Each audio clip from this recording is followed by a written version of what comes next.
Hello student, dynamic शिक्षा channel में आपका स्वागत है। आज हम बात करने वाले हैं क्लास ट्वेल्थ के रिलेशन एंड फंक्शन चैप्टर को।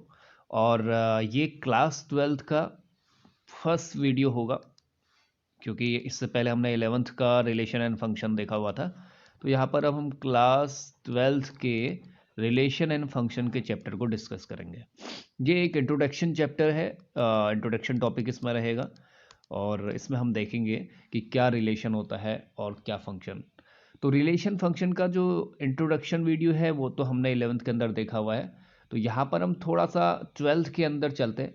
देखो, रिलेशन क्या होता है कि अगर कोई एक सेट ए है और वो एक बी सेट से किसी भी तरीके से रिलेट कर रहा है तो हम उसको आर से डिनोट करते हैं। मतलब एक रिलेशन, एक आर एक सेट होता है जिसके अंदर कुछ एलिमेंट्स होंगे और वो ए और बी को रिलेट करेंगे। अब ये कैसे भी रिलेट कर सकते हैं, जैसे अगर 2 4 और 3 6 इस तरीके से कोई नंबर है और इसके बाद साथ में हमने कुछ और देख लिया। तो यहाँ पर देखो 2 का मल्टीपल ये है, 3 का मल्टीपल ये है। तो इस तरीके से हम ये कह सकते हैं कि x अगर कोई नंबर है तो उसका ट्वाइस ऑफ x क्या होगा, दूसरे सेट में या b वाले सेट में एलिमेंट आएंगे। तो एक तरीके से ये रिलेशन को क्या कर रहा है, वेरीफाई कर रहा है a और b के। तो ये वैसे हमने जनरली देखा हुआ है कि रिलेशन इस तरीके से डिनोट किया जाता है। और r से हम क्या करते हैं, रिलेशन को डिफाइन करते हैं। यहाँ पर जो 12th के टॉपिक के अंदर आएगा वहाँ पर टाइप्स ऑफ रिलेशन की बात करेंगे। तो उससे पहले हम कार्टेशियन प्रोडक्ट्स ऑफ सेट की बात करते हैं। देखो, कार्टेशियन प्रोडक्ट्स ऑफ सेट हमें पता होना चाहिए, तभी हम 12th के टॉपिक को डिस्कस कर पाएंगे। देखो, हमारे पास दो सेट हैं। अगर एक कोई हमारे पास ए और दो सेट हैं, ठीक है, और इसमें कुछ एलिमेंट होते हैं, जैसे हम कह सकते हैं कि कुछ एलिमेंट इसके अंदर है। कोई भी एलिमेंट हो सकता है, ठीक है। बी भी एक सेट है जिसके अंदर कुछ एलिमेंट होंगे। इन दोनों का जब हम कार्टेशियन प्रोडक्ट निकालते हैं तो इसमें होता क्या है कि जो ए के अंदर एलिमेंट है और बी के अंदर जो एलिमेंट है उन दोनों का कॉम्बिनेशन करके इसके अंदर आ जाता है।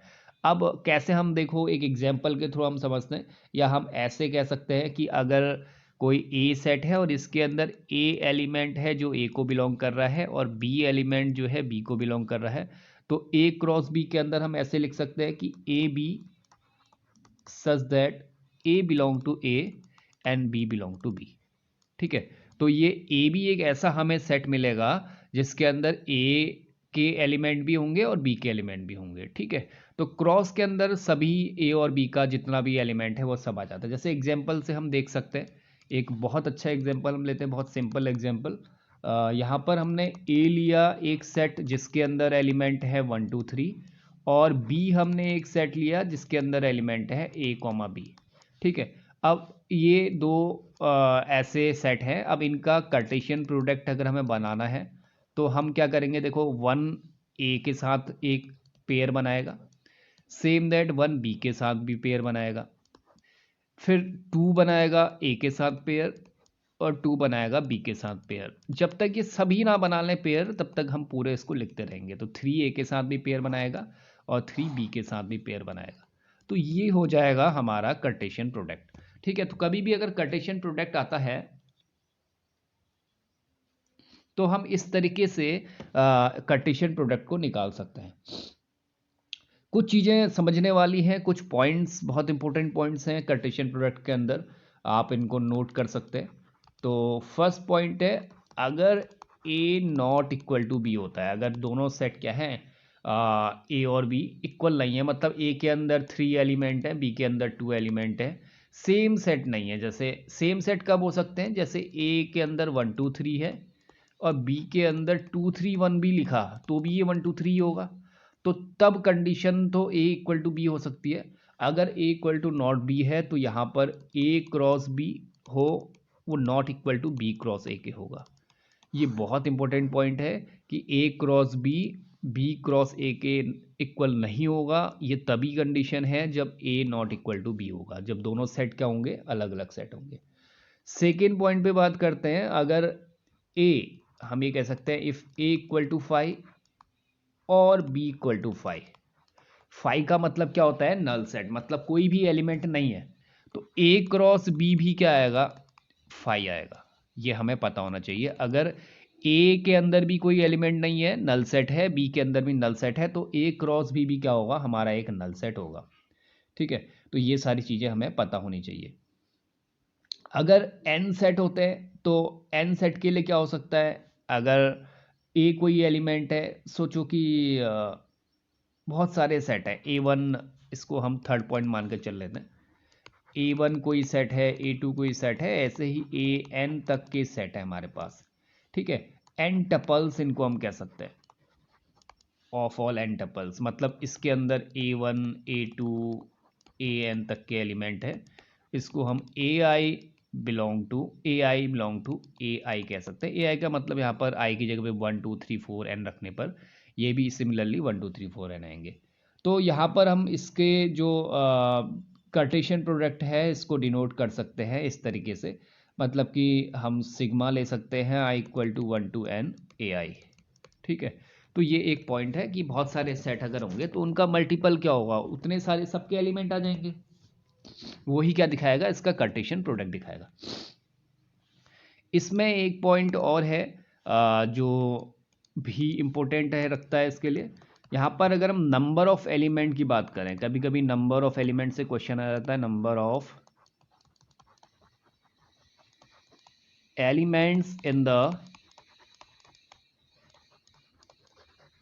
Cartesian product. ठीक है, कभी कभी हमें एलिमेंट ना देखें, जैसे कोई एक सेट है उसके अंदर 1 2 3 जो भी एलिमेंट है वो ना देके नंबर ऑफ एलिमेंट दिए होते हैं। तो नंबर ऑफ एलिमेंट जब दिए होते हैं तो अब हम क्या करते हैं उसके लिए डिस्कस करेंगे। तो पहला पॉइंट यहाँ पर ये हो सकता है कि देखो, अगर if A and B are finite sets, then तो हम ये कह सकते हैं n A cross B is equal to N A cross n B. ठीक है, सेम दैट अगर 3 सेट हो गए तो n A cross B cross C is equal to कह सकते हैं n A cross n B cross n C. अब इसका यूज कहाँ पर होता है? देखो, समझने वाली बात यह है, जैसे एक एग्जाम्पल से हम इसको देखते हैं। एग्जाम्पल अगर हम देखें, हम कह सकते हैं कि एक कोई ए सेट है, ए सेट के अंदर 4 एलिमेंट्स हैं। कितने एलिमेंट्स हैं? 4 है। हमें पता नहीं है कौन कौन से हैं, लेकिन 4 एलिमेंट है। बी एक सेट दिया हुआ है, इसके अंदर 3 एलिमेंट्स हैं। इसको चलो हमने दिखा दिया कि ए बी सी है, वैसे हमें पता है इसके अंदर कितने एलिमेंट है, 3 एलिमेंट्स हैं। तो ए क्रॉस बी में कितने एलिमेंट होंगे? तो हमें कुछ नहीं करना, देखो ये फॉर्मूला हमें यूज करना है। अगर ए क्रॉस बी हमें निकालना है तो ए के अंदर element, number of element, B के अंदर नंबर ऑफ एलिमेंट, दोनों को क्या कर देंगे? मल्टीप्लाई कर देंगे। तो दोनों को अगर हम मल्टीप्लाई कर देंगे तो कितना आने वाला है? देखो 4 एलिमेंट ए के अंदर है, 3 एलिमेंट बी के अंदर है, तो ए क्रॉस बी के अंदर कितने एलिमेंट आएंगे? 12 एलिमेंट आएंगे ए क्रॉस बी के अंदर। तो ये हमारा कार्टेशियन प्रोडक्ट और number of element in the Cartesian product के बारे में हमने डिस्कस किया। अब हमारे पास जो 12th का मेन टॉपिक है, क्योंकि ये समझना बहुत जरूरी था, अब आएगा टाइप्स ऑफ रिलेशन।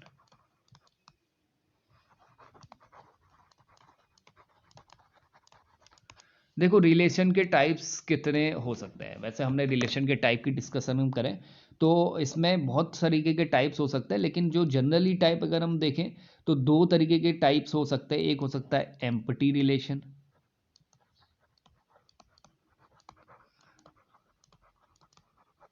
ठीक है, एक एम्प्टी रिलेशन हो सकता है, इसको वॉइड रिलेशन भी कह सकते हैं। देखो, एम्प्टी भी कह सकते हैं और वॉइड रिलेशन भी कह सकते हैं। दोनों में क्या चीज़ें हैं? दोनों सेम चीज़ें हैं। तो अब एम्प्टी रिलेशन होगा क्या?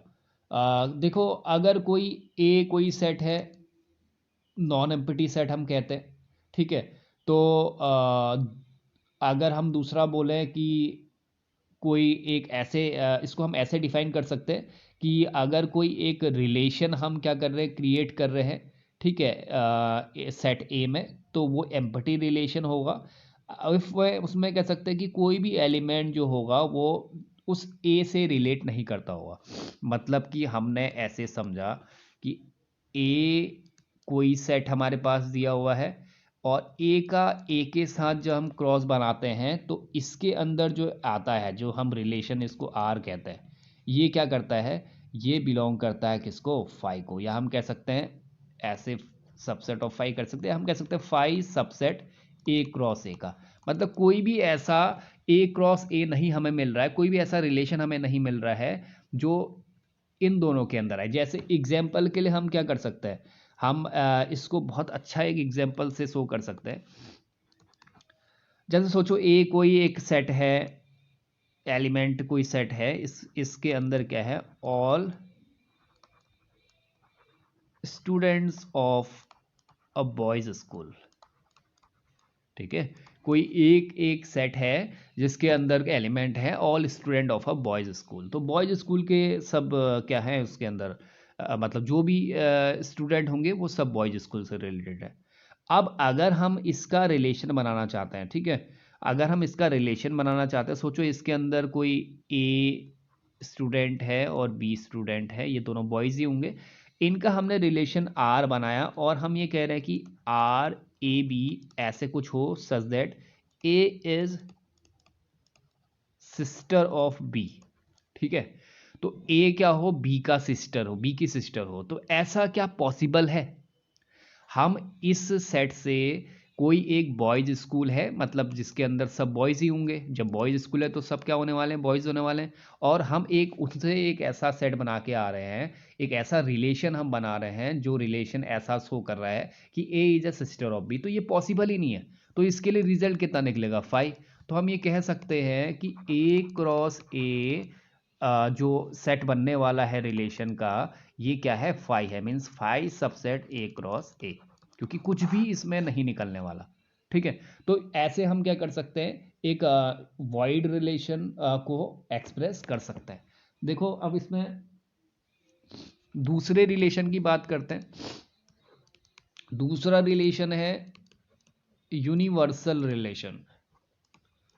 यूनिवर्सल रिलेशन जैसे यूनिवर्सल सेट होता था, यूनिवर्सल सेट क्या होता था, देखो अगर कोई ए कोई सेट है, इसके कुछ एलिमेंट हैं, बी कोई सेट है, इसके कुछ एलिमेंट्स हैं, इसके भी कुछ एलिमेंट्स हैं, तो इन दोनों का कॉम्बिनेशन कॉमन भी कुछ हो गया तो वो क्या बन जाता था, यूनियन बन जाता था।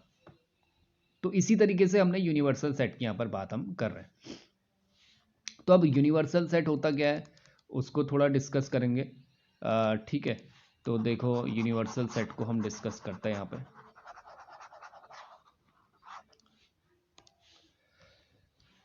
यूनिवर्सल सेट की डेफिनेशन हम ये कह सकते हैं कि कोई एक रिलेशन है, a relation R in a set A is called universal relation if each elements of A is related to every element of A।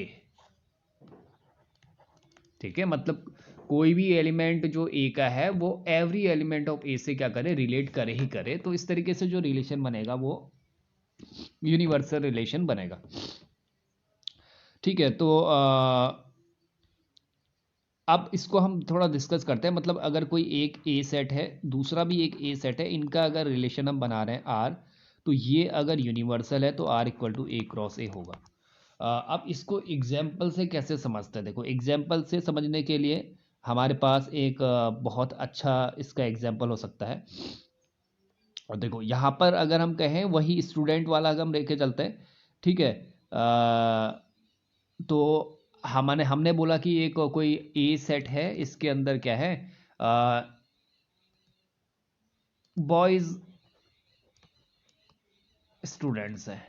मतलब हम ये कह सकते हैं कि जो स्टूडेंट्स हैं इसके अंदर वो पूरे बॉयज़ हैं।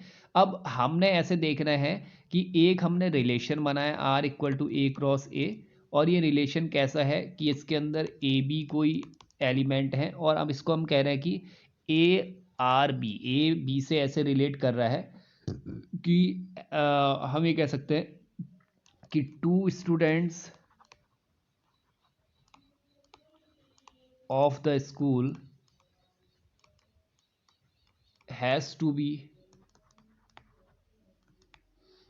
लेस देन, और यहाँ पर हम कह सकते हैं the difference of height of 2 student of the school to be less than 3 metre. तो बिल्कुल पॉसिबल है। कोई एक स्टूडेंट अगर सोचो कि कितना एक स्टूडेंट कितने मीटर का, हम कह सकते हैं कि 4 मीटर 5 मीटर का, या सेंटीमीटर में भी हम कह सकते हैं। तो 165 सेंटीमीटर किसी की हाइट है, किसी की 170 है, तो डिफरेंस हो सकता है। ठीक है, डिफरेंस 3 मीटर का डिफरेंस आ सकता है। तो हमारे पास एक यूनिवर्सल सेट जरूर निकल के आएगा जहाँ पर ऐसे कुछ स्टूडेंट होंगे जिनकी हाइट का क्या होगा, जो डिफरेंस है वो 3 मीटर होगा। तो हम इसको कह सकते हैं universal set.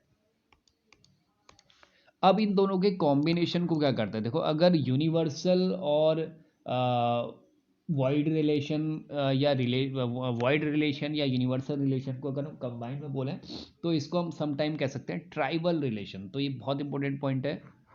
Wide relation and universal relation are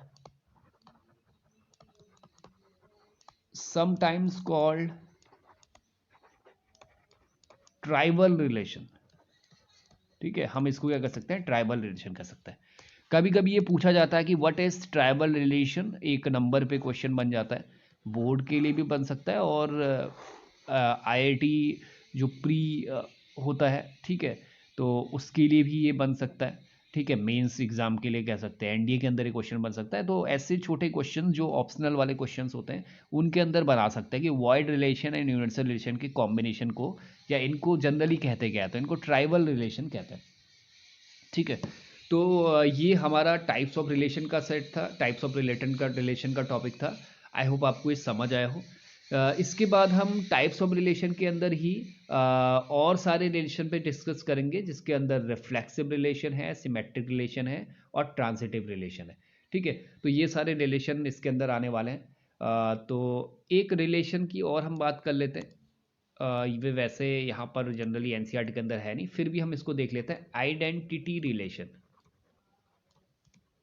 identity relation बिल्कुल सिंपल है। अगर एक ही सेट से एक एलिमेंट लिया हुआ हो, मतलब सेट एक ही हो, उसी के 2 एलिमेंट की हम बात कर रहे हैं, उन्हीं से बनाया हुआ है और ए बिलोंग टू ए है, तो ये रिलेशन कहलाएगा आइडेंटिटी रिलेशन। जैसे 1 2 3 कोई एक सेट है, तो इसका अगर हम आइडेंटिटी रिलेशन बनाना हो तो 1 1 2 2 और 3 3 बन सकता है, इसे हम कहते हैं आइडेंटिटी रिलेशन। तो ये लास्ट रिलेशन का टॉपिक था। इसके बाद हमारे अदर रिलेशन इसके स्टार्ट हो गए। तो आई होप आपको वीडियो अच्छा लगा हो, प्लीज़ इसको शेयर कीजिए और कमेंट जरूर कीजिए कि कहाँ पर इसमें आपको कुछ प्रॉब्लम्स है, तो आपकी प्रॉब्लम्स को क्या किया जाएगा, दूर जरूर किया जाएगा। आपका दिन शुभ हो। Thank you.